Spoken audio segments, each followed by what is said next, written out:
Bismillahirrahmanirrahim. Assalamualaikum warahmatullahi wabarakatuh.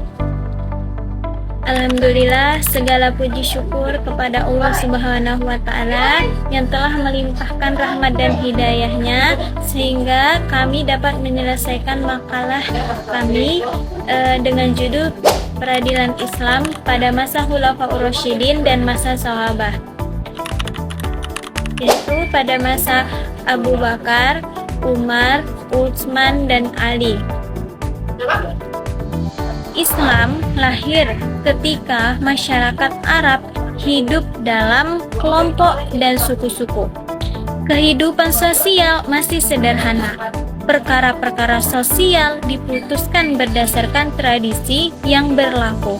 Konflik-konflik suku diselesaikan dengan kesepakatan atau dengan jalan yang setiap suku akan membela kepentingan sukunya, baik benar maupun salah. Tidak ada institusi peradilan dengan segala perangkat hukum dan aparatnya seperti yang dikenal saat ini. Seiring suksesnya penyebaran dakwah Islam, masyarakat Islam semakin berkembang dan pengaturan sosial juga semakin diperlukan berdasarkan konsep-konsep Islam. Terlebih lagi ketika Muhammad SAW memasuki kota Madinah, di mana ajaran-ajaran Islam tidak lagi berkutat dan persoalan akidah dan ibadah, tetapi sudah menyangkut persoalan bermasyarakat, ekonomi, militer, dan politik. Apa makna dan urgensi peradilan dalam Islam? Kemudian bagaimana peradilan Islam pada masa Khulafaur Rasyidin dan pada masa sahabat? Dan kami akan menjelaskan beberapa contoh penyelesaian hukum pada masa Khulafaur Rasyidin dan bagaimana peradilan Islam pada masa Bani Umayyah, Bani Abbasiyah, dan Bani Utsmaniyah. Assalamualaikum warahmatullahi wabarakatuh. Perkenalkan, nama saya Indah Lestari dengan NIM 2401010053. Saya dari kelas HKI 4D. Baiklah, pada kesempatan kali ini saya akan menjelaskan makna dan urgensi dalam Islam.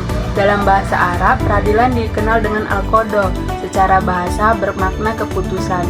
Sedangkan orang yang memutuskan perkara biasa disebut dengan al-qadhi. Sedangkan menurut istilah, terdapat beberapa definisi di antaranya, yaitu kedudukan untuk memutuskan perkara di antara manusia yang bersengketa dengan hukum syariat.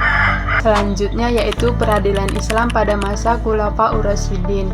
Yang pertama, peradilan pada masa Abu Bakar As-Siddiq. Pada masa pemerintahan Abu Bakar As-Siddiq, keadaan umat Islam tidak jauh berbeda semasa Rasulullah SAW, sehingga tidak tampak adanya perkembangan-perkembangan di dalam hukum Islam, khususnya di dalam masalah peradilan. Keadaan peradilan di masa pemerintahan Abu Bakar As-Siddiq relatif sama dengan peradilan yang terdapat pada masa Nabi, dan tidak ada suatu perubahan dalam lapangan peradilan.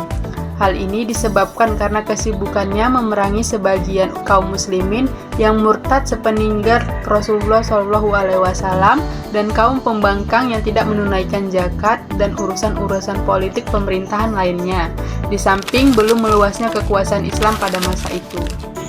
Halo, bismillahirrahmanirrahim. Assalamualaikum warahmatullahi wabarakatuh.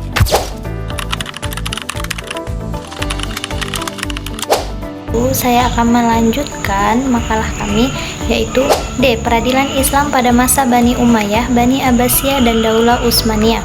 Yang pertama, peradilan Islam pada masa Bani Umayyah. Bani Umayyah adalah kekhalifahan Islam pertama setelah masa Khulafaur Rasyidin yang memerintahkan dari 661 Masehi sampai 750 Masehi di Jazirah Arab dan sekitarnya, serta dari 756 Masehi sampai 1031 Masehi Spanyol.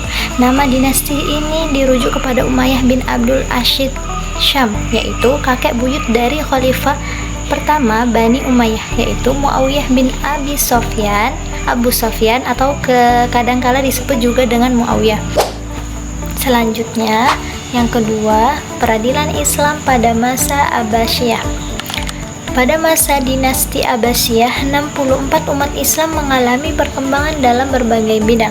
Dinasti ini mengalami masa kejayaan intelektual seperti halnya dinasti lain dalam sejarah Islam.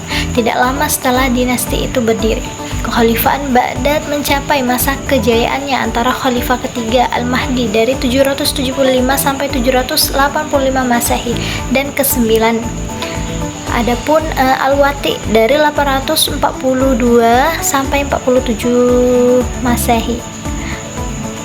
Adapun dua khalifah yang hebat itulah dinasti Abbasiyah memiliki kesan dalam ingatan publik dan menjadi dinasti hebat dalam sejarah Islam dan diidentikan dengan istilah The Golden Age of Islam, tanpa menjadikan tatanan yang telah ditinggalkan oleh dinasti Umayyah baik dalam ilmu pengetahuan dan pemerintahan.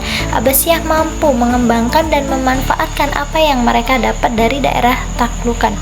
Tidak hanya harta rampasan perang, tapi juga kebudayaan dan pengembangan keilmuan dan pemikiran. Hal ini menjadikan khazanah budaya dan pengetahuan dinasti Abbasiyah juga mengalami perkembangan. Bismillahirrahmanirrahim. Assalamualaikum warahmatullahi wabarakatuh.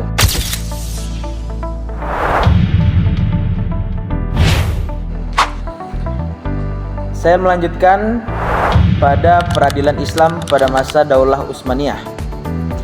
Pada masa Kesultanan Utsmaniyah, sistem peradilan terbagi menjadi 3 periode, yaitu sebelum Tanzimat, masa Tanzimat, dan setelah Tanzimat. Pertama, sebelum Tanzimat. Kekuasaan di Kerajaan Utsmaniyah dipegang oleh seorang sultan yang memiliki kekuasaan baik dalam aspek duniawi maupun spiritual. Gelar sultan tidak hanya menunjukkan posisi sebagai pemimpin politik, tapi juga sebagai tokoh spiritual dalam komunitas muslim. Dengan demikian, Raja Utsmaniyah memiliki 2 jenis kekuasaan. Mereka mengatur dan memerintah negara sekaligus mempertahankan ajaran Islam.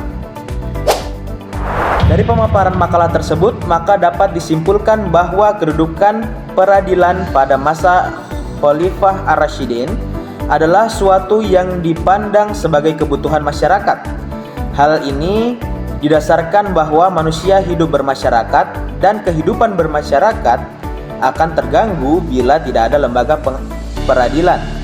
Oleh karena itu, terdapat kesepakatan di kalangan umat Islam atau ijma bahwa mendirikan lembaga peradilan itu telah merupakan tradisi yang harus diakui. Peradilan pada masa khalifah yang satu dengan khalifah berikutnya selalu mengalami perkembangan yang menjadi dasar atau pedoman dalam menyelesaikan perkara. Pada masa Khalifatul Rasyidin adalah pertama-tama para khalifah apabila menyelesaikan perkara, mereka mencari ketentuan hukumnya di dalam kitab suci Al-Quran. Kemudian apabila mereka tidak menemukan ketentuan hukumnya di dalam kitab suci Al-Quran, maka mereka mencarinya dalam sunnah Nabi. Lalu bila mereka tidak menemukannya, maka mereka berijtihad dengan ijtihad bersama untuk menemukan hukum masalah yang mereka hadapi. Demikian presentasi dari kelompok kami. Kurang dan lebihnya mohon dimaafkan.